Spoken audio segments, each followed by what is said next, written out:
இன்னைக்கு 28 அக்டோபர் காலைல 10:30க்கு கோல்டு 11,225 ஜிஆர்டியில் பார்த்தீங்கன்னா சில்வர் 165 நல்லா குறைஞ்சிருக்குங்க. இது ஏன்னு பார்த்தீங்கன்னா இந்த சார்ட்டில் investing.comல யூஎஸ் டாலரில் 3,987 போயிடுச்சு. ஸோ 4,000 4,500 ரேஞ்சில் இருந்தது, இப்போ 3,986 போயிடுச்சு. ஸோ இப்போ இதெல்லாம் ப்ராஃபிட் புக்கிங்னு சொல்கிறது, எல்லோரும் விற்கிறாங்க, அதனால் இந்த ரேட் குறைஞ்சிருக்கு.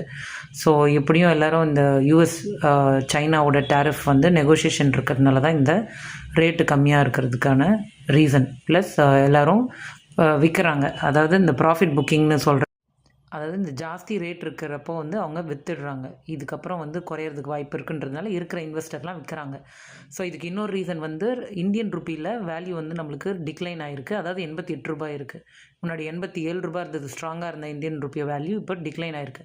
அதனால தான் நம்ம ஊரில் கோல்டு வந்து ஏன் சட்டுன்னு குறைய மாட்டேங்குது. இன்டர்நேஷ்னல் மார்க்கெட்டில் நல்லா விழுந்திருக்கு. 3,980 இப்போ பார்த்திங்கன்னா 800 இருக்குது, 3,800 இருக்குது. ஆனால் நம்மளோட வேல்யூ ஏன்னா இந்தியன் ருப்பியோட வேல்யூ வந்து கரன்சி வந்து வீக்காக இருக்குது.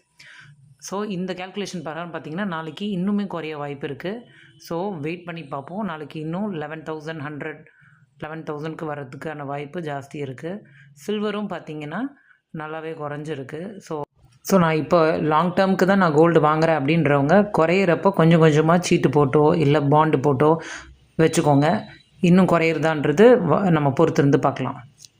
நிறைய பேர் கமெண்ட் பண்ணுவாங்க, கோல்டு நம்ம நிறைய வாங்குகிறோம், அதனால தான் ரேட் ஏறுது, கோல்டு வாங்காமல் இருங்க அப்படின்னு சொல்லிட்டு. இது நம்ம முடிவு பண்ணுறதில்ல, மற்ற இன்டர்நேஷ்னல் லெவலில் யூஎஸில் இவங்க எல்லாம் சேர்ந்து முடிவு பண்ணுறது தான். ஸோ இப்போ இந்த போர் சமயத்தில் ஏன் எல்லோரும் கோல்டாக வாங்கி வைக்கிறாங்க? ஷேர் மார்க்கெட்டு, மியூச்சுவல் ஃபண்டு எல்லாம் சொல்லிகிட்டு இருந்தாங்க. ஆனால் எல்லாருமே ஷாக் ஆகிற மாதிரி இத்தனை ஷேர் மார்க்கெட்டை விட கோல்டு ஏன் இப்போது ஜாஸ்தியாச்சுன்னா எல்லோரும் அதை தான் அக்குமுலேட் பண்ணுறாங்க. ஸோ முதல்ல கோல்டை வந்து மினிமமாக எல்லாரோட வீட்லேயும் இருக்கணுன்றதை முடிவு பண்ணிக்கோங்க. ஷேர் மார்க்கெட் கூட லாஸில் போகலாம், கோல்டு என்றைக்குமே வந்து ஜீரோ ஆனதே கிடையாது. அதனால் மினிமமாக உங்கள் வீட்டில் ஒரு 20 சவரன், 10 சவரன், 30, அட்லீஸ்ட் உங்கள் வசதிக்கு ஏற்ற மாதிரி ஒரு 25 சவரனாவது நீங்கள் சேர்த்து வச்சுக்கணும் கொஞ்சம் கொஞ்சமாக. அதுக்கப்புறமா நீங்கள் வேணால் கோல்டு அக்குமுலேட் பண்ணாமல் இருக்கலாம். இப்போ விலை ஏறினாலும் ஏறலைனாலும் உங்களுக்கு அந்த மினிமம் கேரண்டின்றது கோல்டில் கண்டிப்பாக இருக்கணும் எல்லார் வீட்லேயுமே.